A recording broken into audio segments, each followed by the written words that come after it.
तर आजच्या भागात आपण शिकणार आहोत CK या कॉम्बिनेशन लेटरने एंड होणारे वर्ड्स आणि Q letter words.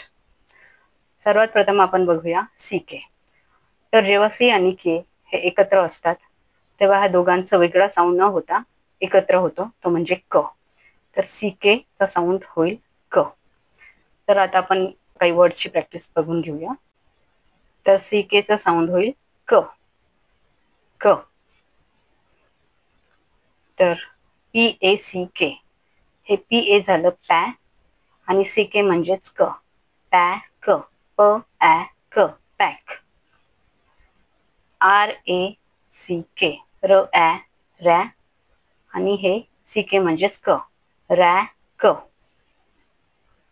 SACK SA म्हणजे सॅ आणि CK म्हणजेच क. Sack sack. BACK back back. JACK जॅ CK म्हणजेच क. Jack jack. तर आता OCK ock ock. COCK cock cock. LOCK lock lock. ROCK rock rock. MOCK mock. Next बघूया ECK eck. NECK neck neck. PECK peck. DECK deck. Next आहे ICK. I चा sound होईल ई, CK चा sound होईल क. इक. PICK pick. KICK ई आणि CK चा साऊंड होईल क. Kick. SICK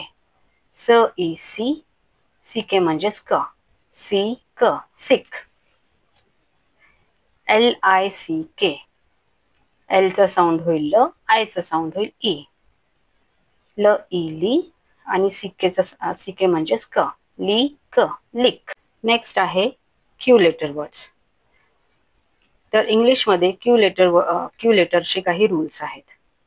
Q is always followed by you, that is QU. म्हणजेच इंग्लिशमध्ये कधी पण क्यू नुसतं क्यू म्हणून लिहिला जात नाही, तर क्यू सोबत यू सुद्धा लिहिणं आवश्यक असतं. तर ते होतं QU, म्हणजेच त्याचं साऊंड होईल क्व.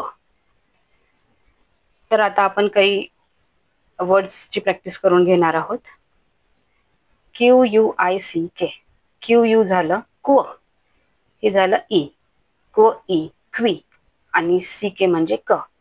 क्विक. त्याच्यानंतर QUEEN QU म्हणजे झालं क्व आणि EEN ईन क्वीन. त्याच्यानंतर QUIT QU झालं क्व आणि हे झालं इट. क्विट. त्याच्यानंतर आहे QUIZ QU म्हणजे झालं क्व, IZ झालं म्हणजे इज. क्विज. त्याच्यानंतर नेक्स्ट वर्ड आहे QUILL QU झालं क्व, क्वी आणि LL क्विल. त्याच्यानंतर आहे QUACK QU झालं क्व, ACK क्वॅ आणि CK झालं क. क्वॅक. तर आजच्या व्हिडिओमध्ये आपण CK आणि क्यू लेटर वर्ड्सची प्रॅक्टिस केली आहे. नेक्स्ट पार्टमध्ये आपण बघू अजून काही डबल लेटर्स म्हणजेच कॉम्बिनेशन्स लेटर्स. व्हिडिओ जर आवडला असेल तर लाईक आणि सबस्क्राईब करायला विसरू नका. आणि जर तुमचे काही क्वेश्चन किंवा डाऊट असतील तर तुम्ही मला कमेंट करू शकता. थँक्यू.